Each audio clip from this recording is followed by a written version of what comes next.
How to brighten a photo on iPhone.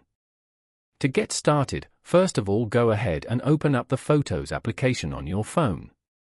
The iPhone Photos app is a built-in application that serves as a central hub for managing, editing, and sharing photos and videos.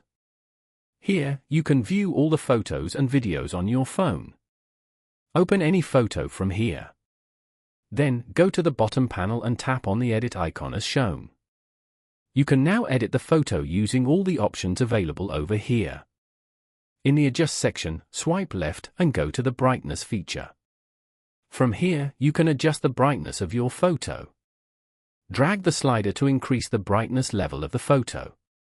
After that, tap on Done at the top right corner. You can repeat this to increase the brightness of other photos as well. Following these steps, you can easily brighten a photo on iPhone. Thank you for watching. Please leave a like if this tutorial helped you, or leave a comment below if you have any questions related to the video.